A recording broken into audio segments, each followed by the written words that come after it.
En 1845, en su libro La esencia de la religión, Feuerbach dice que el ente distinto e independiente de la esencia humana, o Dios,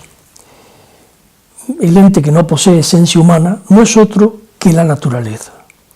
Afirma también que el fundamento de la religión es el sentimiento de dependencia del hombre respecto a la naturaleza, pero respecto de la naturaleza y de ninguna otra realidad. Ese sentimiento de depender, es decir, de no poder existir sin un ente distinto a sí mismo, es un sentimiento real y su referente, insistimos, es la naturaleza a la que pertenece y en la que encuentra amenazas. Dice el filósofo que si los cristianos no rinden culto a la naturaleza, se debe solo al hecho de que, según las creencias que tienen, la existencia del hombre no depende de la naturaleza, sino de la voluntad divina, de la voluntad de un ente independiente de la naturaleza, quiere decir, y considerado ente divino, al que le rezan como un ser supremo porque lo consideran el autor y el conservador de su existencia. Y la creencia de que la naturaleza se expresa un ente distinto de ella es una creencia idéntica a aquella otra por la cual espíritus, demonios o diablos se hacen manifiestos en la naturaleza. Y no es que sea del todo falso esto de que la naturaleza esté poseída por un espíritu, lo que pasa, dice el filósofo, es que ese espíritu es el del hombre,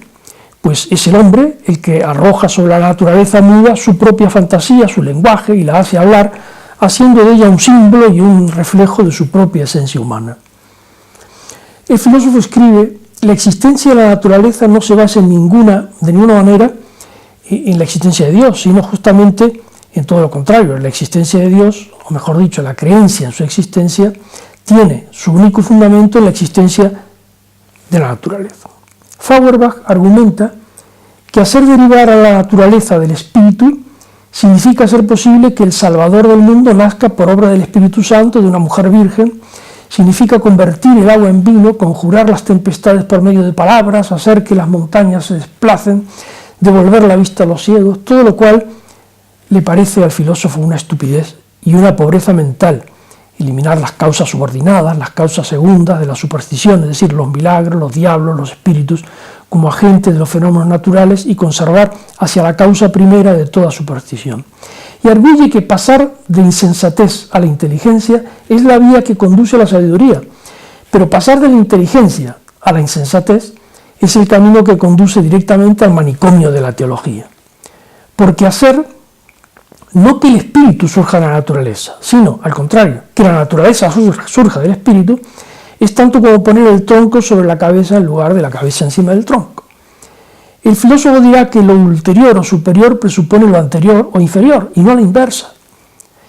Y el ente superior no es el primer ser, sino el que llega más tarde que todos los demás. Feuerbach escribe que un ser que tuviera el honor de no presuponer nada tras de sí, tendría también el honor de no ser nada, pero tampoco es verdad que los cristianos son grandes expertos en el arte de convertir la nada en algo. La aceptación de un ente distinto de la naturaleza, que explique la existencia de la misma, tiene su origen en la incapacidad de explicar la vida humana como un hecho natural, dice el filósofo,